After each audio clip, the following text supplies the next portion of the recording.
So, have you heard about this?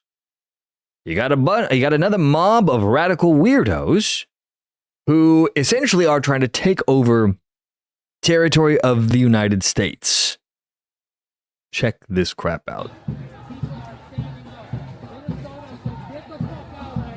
So essentially what you have here is a bunch of doofus radicals in Minnesota, and they are trying to replicate the glory days of the so-called CHAZ zone. This was their treasonous, autonomous zone that they took over parts of Portland with for 23 days. And during that time, during the CHAZ zone, there was roughly two murders, a bunch of people got injured, there was a bunch of shootings, and it took I think the National Guard to go in there and clear them out.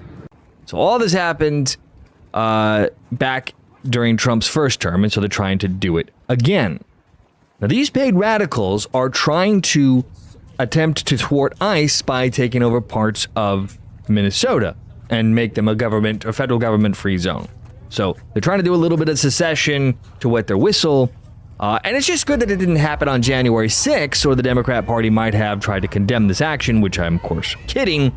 Anything to stop Orange Man bad. So, we'll see what happens here, but Donald Trump and the federal government is going to need to do something about this. You just can't let this kind of behavior fester again. This is ridiculous. And right now, they're not letting people into their homes. I mean, it's bad. And they're just a bunch of crazy mob weirdos. So, let's get into this story here.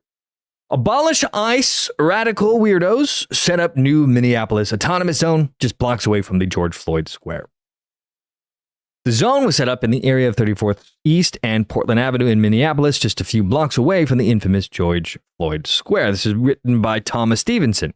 Leftist agitators have set up an autonomous zone in Minneapolis following the shooting of Renee Good, the a-hole who tried to block ICE and try to run over an ICE agent.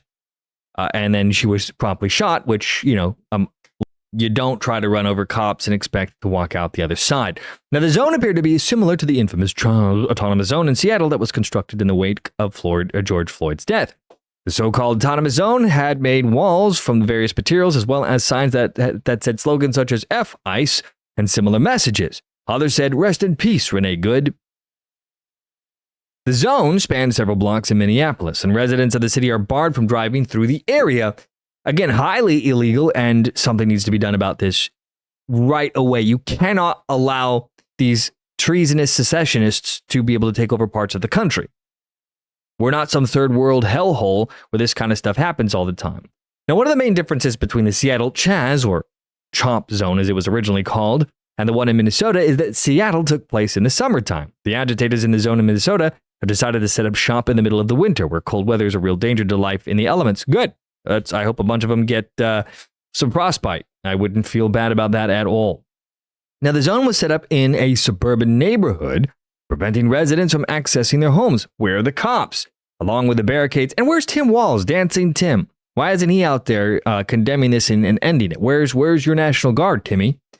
And there were signs that were set up stated federal agents not permitted on the premises. Federal agents, ICE, DEA, ATF, or any other agent or agency may not enter, park, or stage on this property. No trespassing. Violators will be towed. Now look at this. Professionally printed signs. Come on, man. This stuff was ready to go. God damn. Now, the Post-Millennials editor-at-large, Andy No, compared the scene to the 2020 autonomous zone in Seattle, saying that the Minneapolis police have ceded the streets to far-left extremists.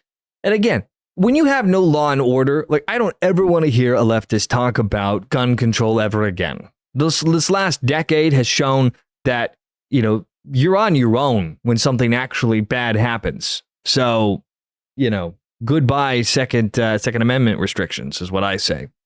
And that the roads are illegally shut down and an autonomous zone has been set up where the Renee Good died. And again, how is this being tolerated? Utter nonsense. Now, Good was shot and killed at the scene of an ICE operation in Minneapolis where she tried to stop cops from leaving. She had been driving her car with an agent in front of her and accelerated forward, hitting the officer. The ICE agent then fired his weapons. Good for him, killing Good. Democrats and some on the left have seized on the killing, accusing the ICE agent of murder. No. The zone was set up in the area of 34th East and Portland Avenue in Minneapolis, just a few blocks away from the infamous George Floyd Square. Well, they like to repeat that a lot here in this article. So yeah, the bottom line is like this stuff has to be quelled. You just can't allow a bunch of numbnuts to go around and take control of your city. Just unacceptable. So we'll see what the federal government does, and we'll see if Minneapolis does something to protect itself from these lunatics. Although, let's be honest, seeing who's running the city, I don't think they will. But we'll certainly keep an eye on this story and let you know what happens. Good times.